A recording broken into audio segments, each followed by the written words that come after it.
Hello all and welcome to the channel. Today I'm continuing the top 100 with games 70 to 61. So we're going to dive straight in with the first game, which is Windmill Valley. What a super game this is. It's only come out recently, 2024. And essentially in this game you are competing to build these windmills and plant tulips. Now it's on the medium heavier complexity. It plays 1 to 4. I haven't tried the solo. I have tried 2, 3 and 4 players and it works really well with all player counts. And it's sort of 45-90 minutes. And I think you can get this in about an hour. 45 minutes is a touch too long, especially with a bit of setup. But I do think this is a 90-minute game, recurring. You can get it in that time frame. Now, essentially, you've got your player board here, and you're putting these tulips out, and you're trying to get various combinations, and you can score a big point at the end for having tulips in certain formations. So maybe you've not ruined the colour flow. And as you get these little bonuses as well, they can be uber powerful in sort of combining one action into another. You've also got these cogs and you sort of flip them around and you can customize them with these tokens that come on, and they're really powerful. You can get actions. Typically one cog will give you pick which action you're going to choose, but if you get the little plus symbol, you can use both actions if that sort of scenario happens. And I love these. They give you sort of bump up in this sort of water ability, because thematically speaking, you're kind of irrigating these fields to develop these tulips and profit from these. And these windmills are going to help you do that. You can go to the market in the center. You can export goods or tulips abroad here. So lots of thematic things you can do, and it works really well. Now, on first impressions, it's a very colourful board. It looks like there's a lot going on, but actually it's a very streamlined game. And once you understand the basic principles of, right, now tulips go here, I want to develop my little engine on these windmills to get improvements with whatever it may be. And then you just kind of hone in on where's best for you, where you're going to go and get these points, these extra bonuses to help your game. And I like that. And it's one of those games where it kind of feels like it's over before you've even got started, which is fine. I think that takes a bit of getting used to, because you're there developing this engine and more cogs. And then before you know, you've got through the round, someone's rushed them and got some of the bonuses there. And you get into the end and you're like, oh, wow, I wasn't expecting that. So be prepared for that. And that's why it's nice. You don't get too many games that sort of give you that crunchy feel in 90 minutes.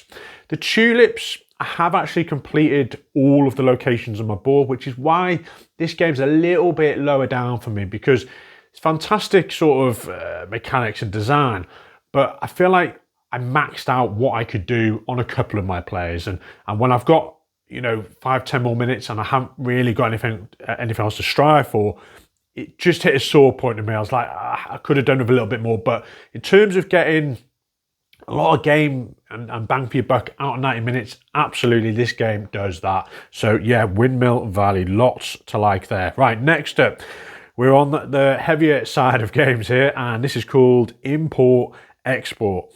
And essentially it's kind of like a small box, this one, but it comes with really cool components. If you get one of the deluxe versions, you've got these little metal containers. And the whole essence of the game, as you can probably tell from the cover art here, is getting these containers and making money back and forth. And you're kind of like a shipping company. You will utilize these cards in many different ways, and that's what's really clever about this game. There's a lot to absorb on your first play as to how to maximize the efficiencies and really get the most out of the game. But once you kind of figure it out, there is a lot to like. And essentially you've got a hand of cards, and you decide how you want to use those cards and where you're going to place them on your kind of shipping company in front of you. Are you going to expand maybe your staffing, which is kind of needed to be able to host more of these goods?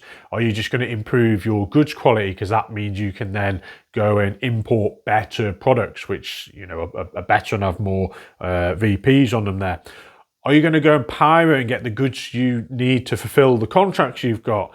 Are you just going to send the goods out there and sell them and earn that way? So there's a few key sort of decisions there to make, and it just flows nicely. And equally, when someone else does an action, You get to replicate that if you've got the capability and you've got the staff in there, or you might just top up to 5 cards. So there's constant balance of which cards are allowing you to do these actions and when you have to top up. And it's just this sort of race vibe as to who's doing what and getting there quickly. Now, the game says it plays 45 to 90 minutes. Again, it's kind of similar to Windmill Valley. It's a lot of game and it will probably fit in about that 90-minute mark. 45 minutes is a bit of a rush, I'd say. I've never managed to get it that quick. And player-wise, 2 to 6 players. I've only ever tried 2 players of this and I've had a lot of fun. It works well as 2.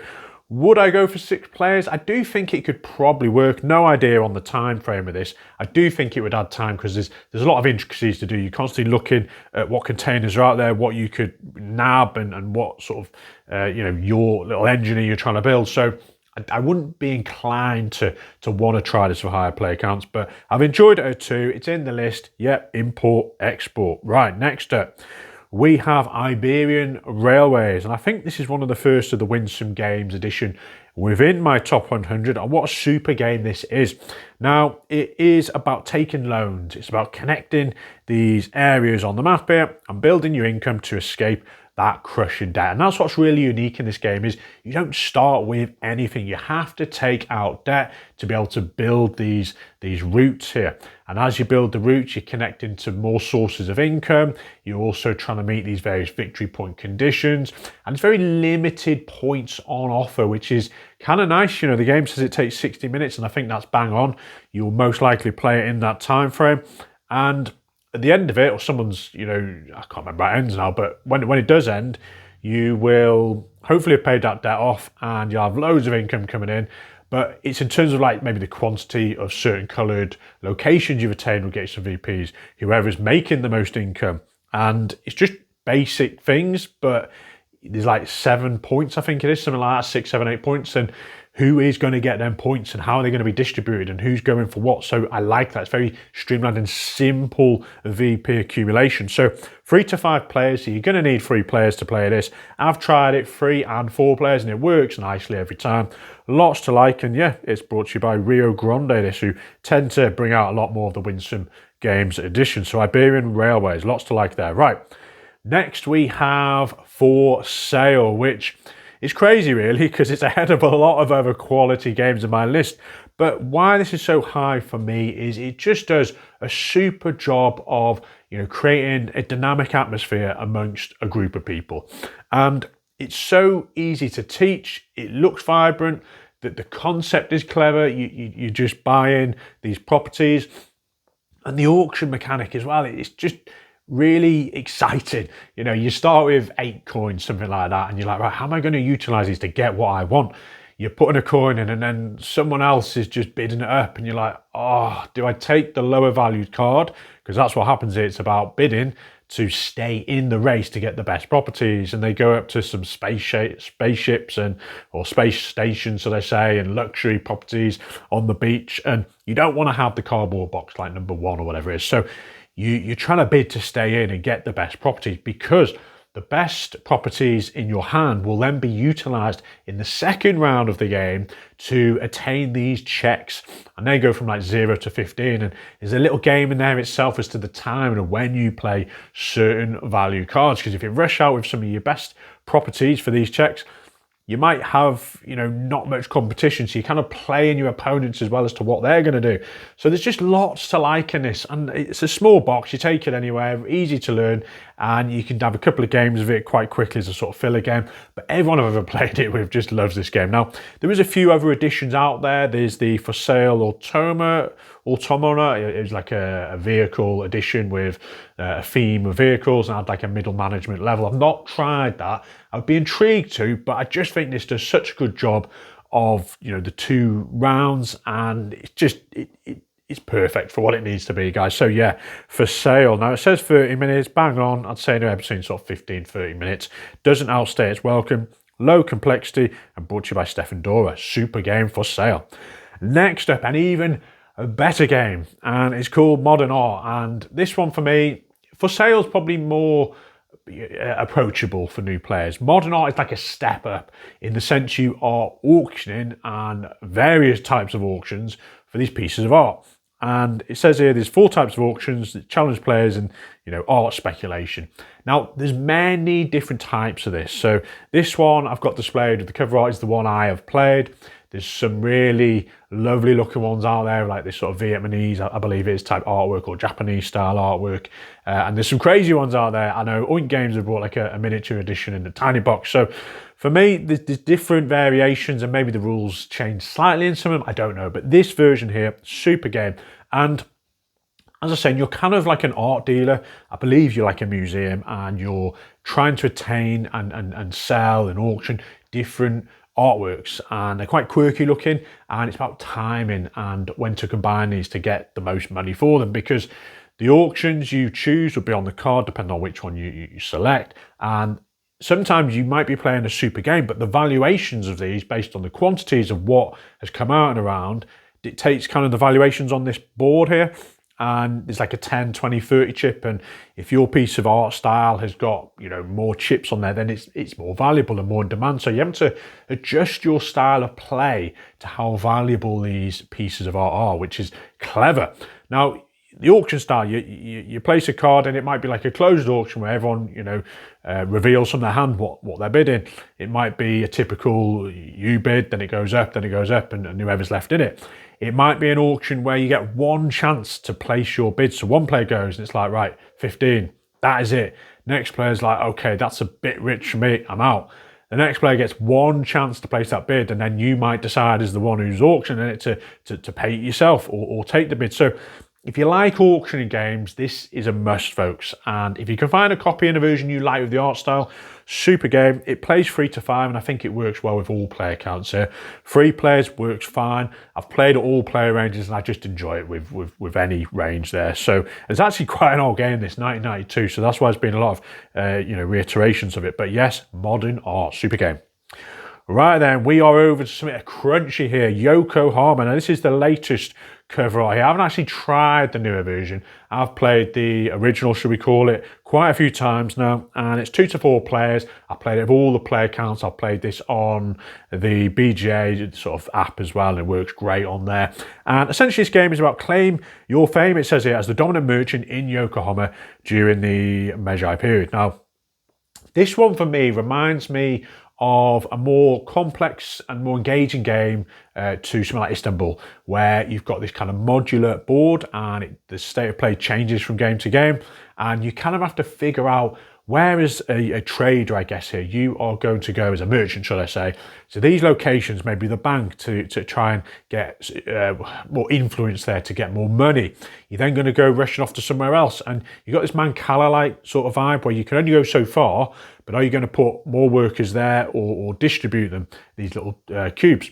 And the influence sways how powerful and how much you can get out of that location. So maybe you go to the T location, and if you've got like 5 power, you can get the most T out of that spot. You could also have the capability to build a shop, or what was the other one, a university or something there, or it was like a little church house looking thing. But yeah, you can build property there, and that gives you the ability to meet certain victory conditions and actually keeps influence there. So when you come back, you've already got some established influence. So you're continually going round these tiles in a certain order, trying to avoid other players. You don't have to pay coins and what have you, to make the most of these locations and be as efficient as you can, because you've got contracts to meet from foreign locations and investments, and those will give you points. And it's kind of an accumulation of points in this game, which is why it's so satisfying. Now, why is it probably lower down on the list for what is an excellent game? It's mainly because I've overplayed it. I've played it probably like 20 plus times, tried all the player counts, and I'm kind of like, right, the setup time and what I know, there's not much variety once you kind of get used to the board. I think there's A sides and B sides, but I'm kind of done with it, and it's like I would play it happily. Am I like buzz to get it out again and really get most satisfaction? Probably not. I know what I'm in for, but it's just a nice routine game I'll get out every once in a while, once, twice a year I'll probably play this. And similar to that Istanbul vibe where you know what you're in for. You kind of know how to do well at it, but it's the same old. So Yokohama, super game. It says it plays 90 minutes. Yeah, I think that's about right. I think probably a learning game is going to take 2+ hours, and especially if you're playing with the 4 player count there. So Next up, we are going heavy complexity here. Hegemony. So this one, what a beast of a game. Now, it's 2 to 4 players, 90 to 180 minutes, and 4.21 waiting on the geek, and it absolutely is. And you're simulating an economy here. It says you sort of got this whole contemporary nation with asymmetry and a politico-economic Euro game, which it is. Now, this game is one of the best simulation games for an economy out there, no doubt about it. There's very few that can sort of contend with what this game achieves educationally. It challenges sort of gameplay to the next level of bringing in sort of real life scenarios, things that are actually occurring out there. Now that might be boring to most, but if you're watching this channel, you've got an interest in economic games, hopefully, and this does that. It teaches sort of fiscal policy, monetary policy. You've got how the government is making their decision process, and you get to engage in all of that. You've got this asymmetry where you've got the middle class, the lower class, the capitalists, and the government, and depending on how many players determines sort of which classes come into play. Now I have tried 2, 3, and 4 players. Only half a game with 4 players. It was at an actual the UK Games Expo trying to understand the game, and it was a demo. But I played the government, and what a fantastic experience that was. Having this sway and ability to negotiate and people wanting you to influence certain states of play was great. I had such fun with that. And I could dictate the taxation and the level of policies and earning that. And I had my own set of agendas there. But the game's lowered down mainly because I haven't been able to experience that since, because 4 players in this game, unless you've got a really tight group who really want to play this and can invest sort of 3 hours, and what does it say here, 90 to 880 minutes? Yeah, it's about right, 3 hours, probably 4 hours plus on those first few games. It is difficult getting players to sit down and be part of this, because most people aren't interested in all these policies and monetary, fiscal and all that economic goodness. But if you can get the group to play this, then absolutely this game would shoot at my top 100. It'd be easy top 10. But because I just struggle to teach it, because it is so intricate, I struggle to play it often, it's just lower down for me, which is a big shame because it's a fantastic production with so many great qualities. Now, the actual asymmetry is super as well. There's a lot of well done cheat sheets on it, but still it just takes time learning it and figuring out what your faction is going to do and can do to get the most out of the game.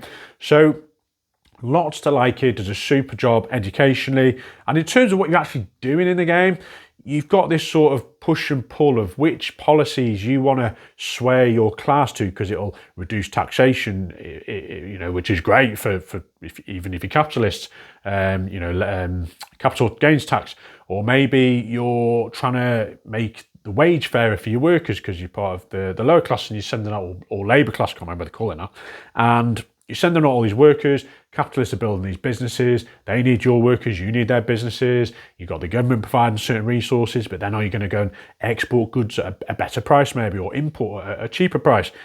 So just all that sort of stuff. You've got health to think about. You've got like mobile phones and technology. So not loads, but there's these core basic resources which keep it functional, and the money flow and everything. So really nice. If you like heavier games, you want something that really demonstrates, economic policy well, give this one a go.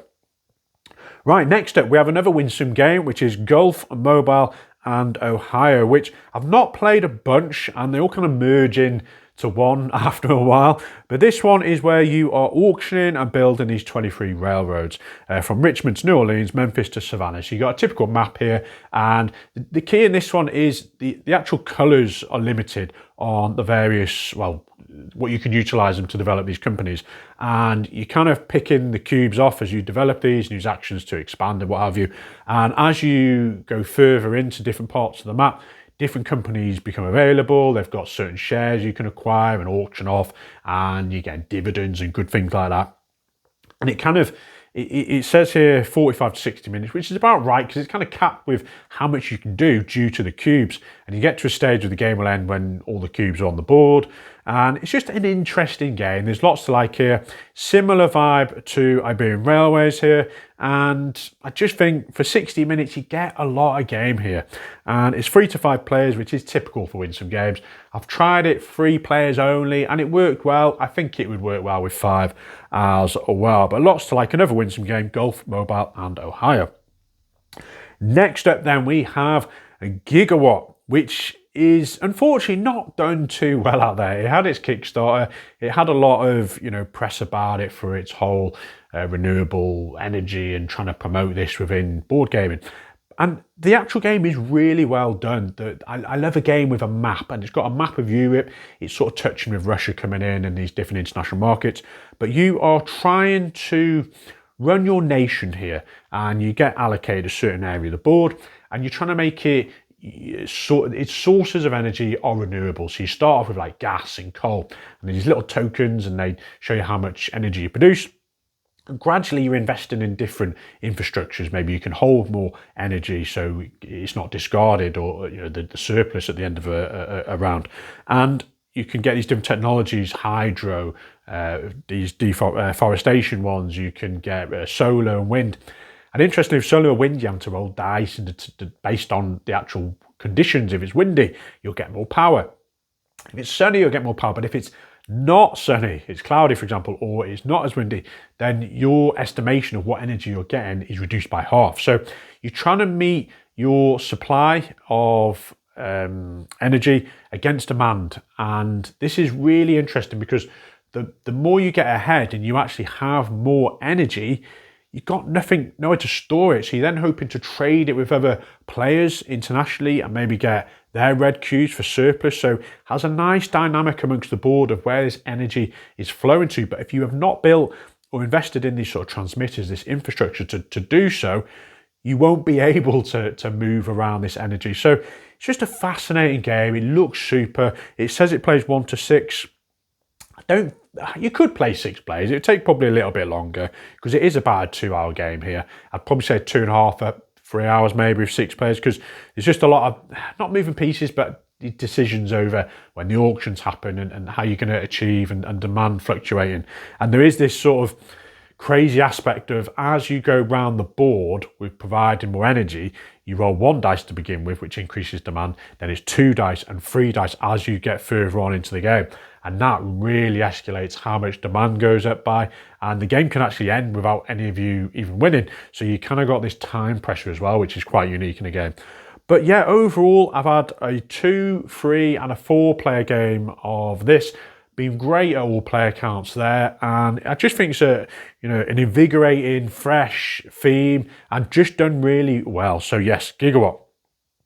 Right then, last up today is a game which, bear with me, it is called Happy Pigs, and it looks rather cutesy. It is. It's got pigs. I believe there's like a sheep version out there as well, which you can add on. But basically, you're trying to be the best pig farmer by feeding and caring for your pigs to sell them at market.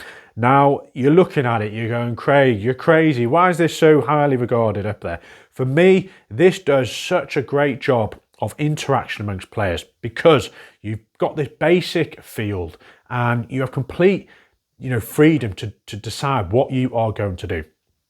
Are you going to try and get more pigs? So you're going to purchase these pigs. Are you going to try and breed them, which can increase them in size? Are you going to try and get these various other infrastructure, so more fields or these little injection tokens?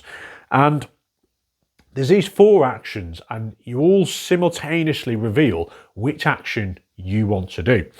And once you've all revealed, you place them where they are, and the more people that choose the same action results in less gain for you, because it's divided equally amongst the players. And if you're first, you get the tie for the majority. But if you go somewhere for an action that no one's gone for, you get the full strength of that action. So it's really interesting mechanic here of trying to almost get the things you want, but outplaying your opponents to not just do the same thing that everyone's obviously doing, because you'd rather go somewhere and get 9 of something than another place where everyone's sharing 7 of something, so you're getting 2 each. And that's what's clever about this, and you're trying to maximize your pig farm in terms of getting these pigs to a size. They are vaccinated, so they're not going to die off from disease at the end of the round, and then you're trying to sell them for most money, so it's pure money in speculation and selling of these pigs. You've got these various sort of round-to-round conditions that come out. They're like events, and maybe it's a pig farm market or something, you get slightly more. Maybe it's vaccinations at half price, and it's nice. It changes sort of what you're aiming for. There's not too many in there, but it just adds a bit of variety. But overall, introducing this to new gamers, super, really easy to sort of understand. It looks great on the table, and it's just got some really core economic aspects of just, you know, enhancing your farm here, the thing you're ownership over, how you're spending your money to do that. You don't want to just buy all these fields and then you've got no money to do anything, because then you're just going to be in financial disaster. But just a super game, folks. I can't recommend it enough, especially for sort of, you know, lower complexity, newer gamers, and just giving you those core economic principles.